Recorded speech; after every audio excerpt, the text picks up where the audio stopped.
murder of Michaela McAreavey on her honeymoon in Mauritius sent shockwaves throughout Ireland and the rest of the world. The investigation was a corrupted mess, and the resulting trial was so highly publicised, sensationalised and controversial, it changed Mauritian law forever. Hey doll, welcome to episode 2. I hope you enjoyed episode 1, where we spoke about the background of Michaela Harte, an Irish and religion teacher, devout Catholic teetotaler, and 2004 Ulster Rose, and daughter of sports icon Mickey Harte. Michaela wed John McAreavey in December 2010, and while on honeymoon in Mauritius, she was murdered. Ireland was shocked. Thousands of people attended her funeral, and the nation wanted answers. Today, we are going to discuss the sequence of events, the investigation, suspects, trial, media, all the stuff. This episode was requested by patron and supporter of the channel and podcast, Kirsty. Thank you, Kirsty, for supporting the platform. We're covering a lot of ground today, so I think I'm going to insert slides so that we can break it up into chapters, because there's a lot. So let's start with the arrests. Police were told by the Mauritian Prime Minister to put the best men on this international case. The whole world was watching. Mauritius's reputation was at stake. In my opinion, with a hotel of this size, this was very quick. Within 24 hours, police had arrested 3 male Mauritian employees, janitors of the Legends Hotel they thought were responsible, or at least in connection with the murder on the 11th of January 2011. I am probably going to butcher some of the names in today's case. I have practiced them, but with my accent, sometimes it's hard to say it correctly. But I'm trying. Avinash Tribhuan and Sandeep Monet were arrested under suspicion of murder, and Raj Thikoi conspiracy to murder. DNA tests were taken out on these subjects. But so what happened? How did we end up on these guys? We have jumped forward quite a bit, so let's go back to the investigation. So basically we have to go back to the very moments and movements prior to Michaela's murder in room 1025. The electronic card records gives us some insight into the sequence of events. So see here, at 3:26 p.m, John had entered room 1025, opened by the bellboy's master key card. Before this, at 2:44 p.m, we can see this is when Michaela had entered the room. However, before this, at 2:42 p.m, someone else had entered room 1025 using an electronic key card, meaning most definitely Michaela entered the room and found someone inside. And yes, of course, obviously, it is a hotel employee. You would think. Or is it? No, it is. Maybe. Actually, yes. So the key which opened the door was actually the security card master key, which should have been kept in the security guard office at the time. However, this security guard card key was swapped out with a dummy key. After interviewing staff, it quickly became knowledge to the police that the staff were exchanging and sharing electronic keys to steal from the hotel guests. It's an organized theft ring. Actually, I had money stolen from me from my room in Vietnam. I went to breakfast, I came back up, and money was just taken out of my purse. I know I shouldn't leave my purse in the hotel room, but it's meant to be safe. It was a nice hotel. Well. So it is assumed that Michaela's murder was most likely a robbery gone wrong. Police narrowed down to their 3 main suspects, particularly suspicious of one Avinash. John claimed to have seen Avinash multiple times that day.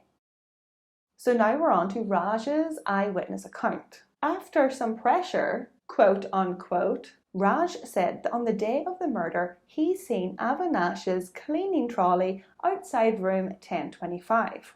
Raj said he then heard a woman scream in pain. So he went to hide in room 1021. What a hero. Sorry. After that, Raj claims he's seen Avinash and Sandeep walk away, exit through the front door of 1025. They were sweating and out of breath. According to Raj, he confronted them. What had they been doing in room 1025? Apparently, they said to Raj that if he told anyone, they would kill him too. It was after Raj's telling of the sequence of events that the police were able to get a confession out of Avinash. 3 days after the murder, Avinash confessed that he and Sandeep had committed the murder in a robbery gone wrong. The confession read that Avinash entered the bedroom, went to the dressing table and picked up a wallet. Just as he picked up the wallet, a lady entered the room and started freaking out. She was screaming and calling him a thief, so he pushed her. She continued to shout, so he said, "We need to stop her shouting." But she kept fighting back, so Avinash said he and Sandeep squeezed her neck until the lady lost all senses. He said that they then put her in the bathtub and filled it with water to erase all trace of evidence. After Avinash signed his confession, the police got him to reenact the crime and take photos, sort of like what they did with John. They got him to pose, reenacting what he saw and what he did while in room 1025. With Raj and Avinash's confession/statements, police felt that they had enough evidence to proceed to trial. That's it though. Avinash and Sandeep were officially charged with murder. Raj was given immunity if he promised to testify in court against his co-workers and friends. Now, before we get to the trial, there were 2 other suspects arrested. Hotel security officers, Desan Narayan and Sinaran Mungu. I mean, it is kind of obvious that the security guards are involved in this theft ring. They have a master key card, and it was their card that was used to enter the room, all the rooms, but specifically in this case 1025. So they were arrested about a week after the murder for aiding and abetting a crime. Sinaran was released and had all charges dropped. I don't know why. That just everything was dropped. He must have had an alibi. I'm not too sure why all charges were dropped. But Desan's fingerprints had been found on a towel in the bedroom. The towel he had placed under Michaela's body, under her head. Traces of his DNA was also found on a door to the safe in the bedroom. He told officers he doesn't know how they got there. He must have leaned on the door while getting the towels. Even though the bathroom towel cupboard and the safe door were yards apart, Desan's DNA was also found on that dummy key card in the security office. Desan admitted to police that he had helped Avinash and Sandeep make copies of the master key card used to enter room 1025. Desan later accompanied police to the hotel with his lawyer for another photo reconstruction, just like John, Raj and Avinash. The police love these photo shoots. And surprisingly, Desan's charges were dropped, even though they had all this evidence. Circumstantial evidence, as he is a security officer, but Desan ended up only being charged with larceny. But the larceny charges were also dropped whenever Desan accused the police of brutality and forcing him to confess. The trial. Avinash and Sandeep appeared in Mauritius court on the 22nd of May 2012, both pleading not guilty. 16 months after the murder, widower John returned to the island, confident Michaela would receive justice. Michaela's murder trial was predicted to last 2 weeks, but it ended up being one of the longest trials in Mauritian history. Michaela's family had been assured by police, prosecutors, and politicians that this was an open and shut case. The men had confessed, and Mauritius people wanted justice just as much as Ireland. Mauritians were deeply ashamed and embarrassed that a lovely young bride would be murdered on her honeymoon in their country. However, during the trial, it didn't seem that way at all. In fact, the defendant's defense opening statements felt more like an attack on Michaela's family. There was a lot of reference to white, Western, rich celebrities in the sports entertainment world, as if that has anything to do with being murdered. After a horrid trial of 7 weeks, the jury deliberated for only 2 hours. To the shock of the Harte family, the McAreavey family, and all of Ireland, both defendants were found not guilty of murder. So what happened? What happened to this open and shut case? Well, a lot happened. The trial was a shambles. A mockery of the system, the levity of the case, and a mockery of Michaela. So let's get into it. Let's start with the evidence, or lack thereof. It was obvious very early on in the case that lawyers on both sides had very little hard evidence. 35 minutes of CCTV footage did seem to be shown in court. I'm not sure how specific this footage was. It does appear to only be of the hotel reception. Like, anytime I see CCTV footage, it's always of the reception. We'll get into it.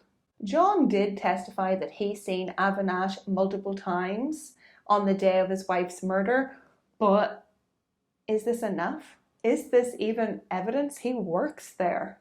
Also, are you 100% sure that's him? Eyewitness reports are known to be faulty, unreliable. Also, Avinash and Sandeep both had corroborated alibis for their whereabouts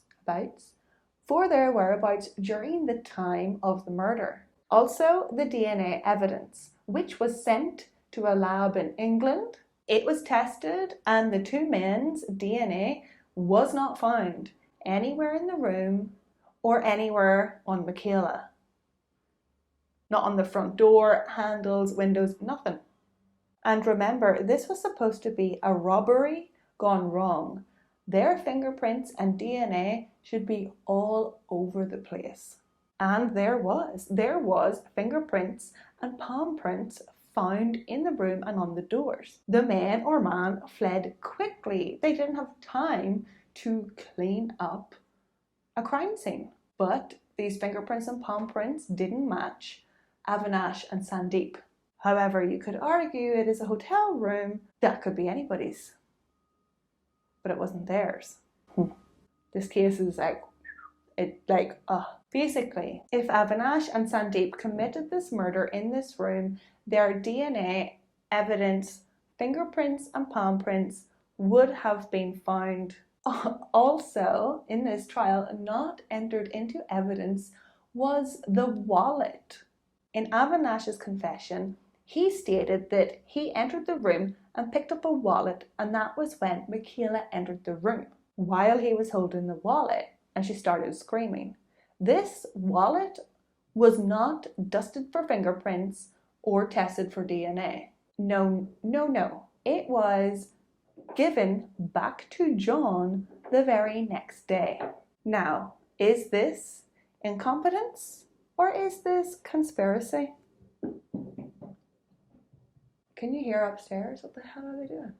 Having a DNA component could make the investigation longer, more complex, and more expensive. You need that specific wallet DNA to match who you accuse. So if there's no DNA, you can just say anybody did it. But on the flip side, remember, a jury has to convict someone of murder beyond a reasonable doubt. And in today's world, without DNA, there is doubt. Lacking hard and scientific evidence, the prosecution relied heavily and centered around two pieces of key evidence, or rather eyewitness accounts. Raj's eyewitness account and Avinash's confession. In court, Raj struggled under cross-examination. He was accused of lying in court and contradicting himself, although he never veered from his original statement and account he gave to police. However, there were other witnesses who could have had crucial evidence presented in this trial. The bellboy, Rajivi, who accompanied John back to the hotel room 1025, where Michaela was discovered, he was on the witness list, but was never called to testify in court in the trial. Rajivi's statement he gave police has several differences to Raj's police statement or witness account. Rajivi, he states that the sliding patio doors in room 1025 were actually open, meaning that the perpetrators could have fled out the back. This contradicts Raj's statement saying that he's seen Avinash and Sandeep flee from the front door. Rajivi's witness statement does reference Avinash and Sandeep, but it also references seeing Dasan, the security guard. So not only was Dasan a potential initial subject or suspect, but he could have also have been a witness at the trial. But Dasan wasn't even listed and had total immunity, even though he is so obviously integral and in this theft ring. But it was Avinash's confession that became the turning point of the whole trial. Avinash's confession was taken in the presence of his lawyer who witnessed it, but immediately after making his confession, Avinash retracted it, stating that it was made under duress and he had endured 3 days of beatings from the police. He said they basically tortured him and held his head under water until he confessed. Sandeep agreed. He said he too was beaten by police. And this was not the first accusation of police brutality the department had received. They had numerous accusations of police brutality torturing suspects. I mean, police brutality exists everywhere, and it's common knowledge in Mauritius. Mauritius has widespread mistrust of the police. In my opinion, this places a lot of doubt and apprehension in the jurors' minds. Even John said that he was rough handled by the police when he was initially questioned. So were all these witness statements and confessions made under duress? Are these guys being set up? Are they scapegoats for a lazy, corrupt police force? And this segues me into the lawyers. The defense lawyers in this trial were good at their job, I suppose. Not only were they lawyers, but they were also politicians and kind of celebrities, like socialites and social climbers, drawn to this highly publicized international trial. Obviously, a defense lawyer's job is to create doubt in the jury's mind. So they did, by honing in on John. For a start, defense lawyers in court showed hotel CCTV footage of a white couple arguing at reception. The lawyers argued that, there was drama between the couple and they were not happily married. However, this was not John and Michaela. This was another rando white German couple. And with proper due diligence, the lawyers should have known this, and they probably did. They were just trying to muddy the waters, confuse the jury. Maybe that is them. It wasn't them. It was two different people. And it does, people argue. You can argue on your honeymoon. Who says you can't? Doesn't mean you're going to kill each other. I mean, is this not against some kind of lawyer ethics or code to present false and irrelevant evidence? And there is more false and irrelevant evidence. Trying to make John look guilty, the defense argued that these rich Westerners were into sick, sadomasochistic, I don't even know how to pronounce it, sadomasochist and violent sex. A perverse, erotic night gone wrong that John was trying to cover up. Or perhaps the defense argued that Michaela engaged in a dangerous sexual fantasy with a stranger. Like,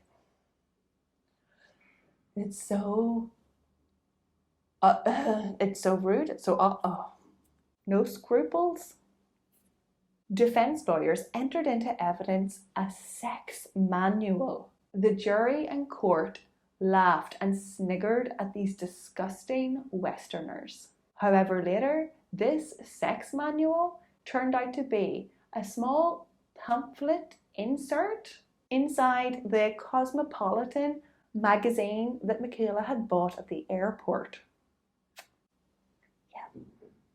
Needless to say, Michaela's family were horrified that lawyers were speaking about their devout Catholic teetotaler teacher, Rose of Tralee, daughter and sister, in this way, dragging her good name through the mud for something totally irrelevant and false. It was irresponsible, unethical, and lazy lawyer work. John had been ruled out as a suspect. He had a solid alibi. He was on CCTV during the time of the murder.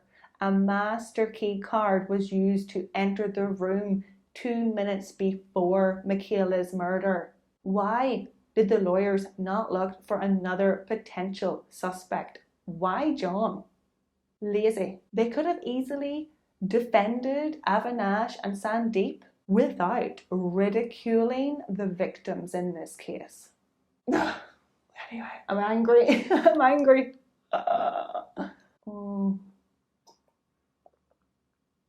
Coffee will calm me down. No, it'll just make me more anxious.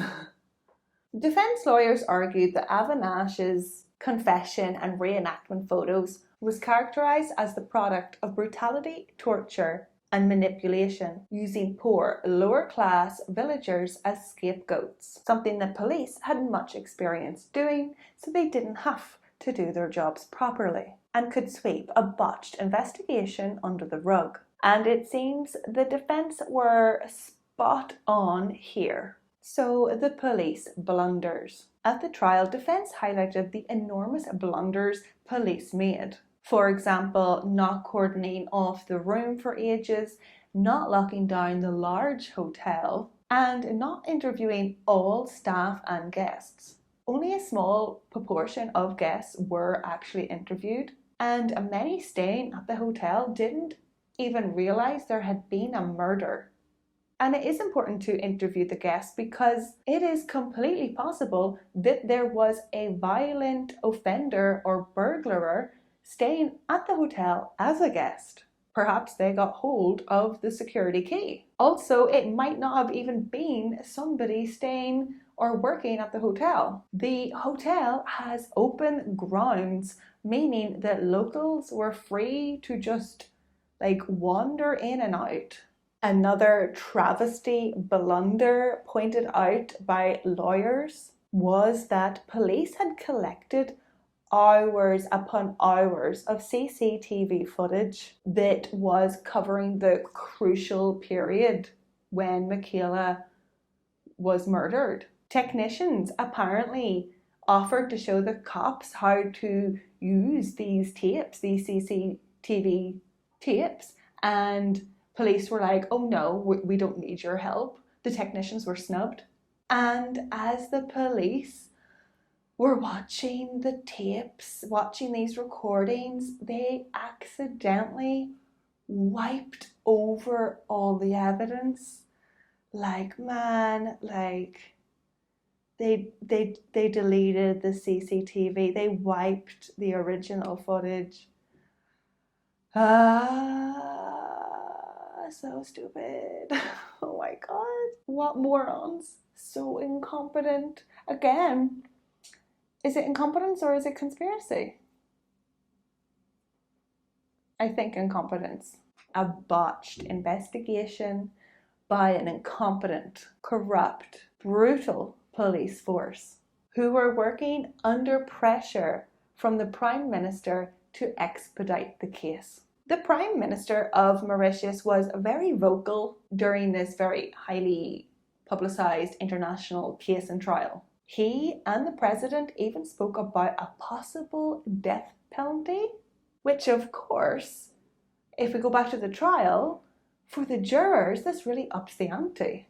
What if they wrongfully convict two men to their deaths? The Prime Minister also spoke about the shame the murder had brought to the island of Mauritius. In recent years, the island had been enjoying an economic boom from tourism, promoting elite and specialist getaways. But now, the reputation and livelihood of the island was at stake, and this was a common thread in the media. So much so that the judge in the trial told the jurors not to worry about the effect of any verdict on the reputation of Mauritius. He reminded the jury they were not politicians and it was not their job to protect Mauritius's reputation. This is true. However, the reputation of Mauritius didn't really seem to enter into the mind or care of the media. The media had a field day with this case and trial. These rich, sex-deviant Westerners was front page news. And the CCTV footage of the German couple was leaked to the media the day before it was due to appear in trial in court. During the trial, a radio show did a poll of who listeners, the public, thought was guilty of the murder. Who murdered Michaela? And the majority vote was John McAreavey. It was obvious that the media and public had been heavily swayed by the very vocal defense lawyers. Before, during, and after the trial, doing interviews, accusing John of being the murderer and the police as incompetent, which they were. Before the trial, one of the lawyers, Ravi, he did a radio interview saying that his client was guilty and admitted to the murder, but that it wasn't premeditated, it was an accident. However, when it came to trial, oh no, my light just turned off. I think it exploded. Anyway, I'm going to look a little bit different now. However, when it came to trial, Ravi changed his tune and said his client was innocent. And surprisingly, this radio interview recording was not entered into evidence. It wasn't even listed, it was just gone. Why was this not used as evidence? I feel like the prosecution lawyer also dropped the ball. This Ravi lawyer was quite the spectacle. Described as flamboyant, he often had the court laughing and gave the press sassy comments, with no respect to the levity of the case or the system. During the trial, Ravi was accused of having lunch with the police. Ravi denied these accusations and recused himself. He too then filed a complaint against the police for brutality. Feels like just like everyone in Mauritius does this. Although maybe they just beat everyone up. Ravi literally told the court, "I will be back, Arnie Schwarzenegger style." Literally, in court, he said this. Like he was some stand-up comic. It's classy. He was never called to testify, thank God. And I'm sure you have noticed we're going over everything and we're not really talking about Michaela. Michaela became very much lost in her own trial The trial became very much the people versus the police, and the people, poor people versus the rich Westerners. And I'm sure this prejudice towards the Westerners comes from the fact that the tiny little island was colonized by enslaved people who were like brought there by many different Western countries to be a sugar plantation for Europe, and it's even sort of colonized to this day. So the defense lawyers here did an excellent job of using the country's wounds to control the narrative.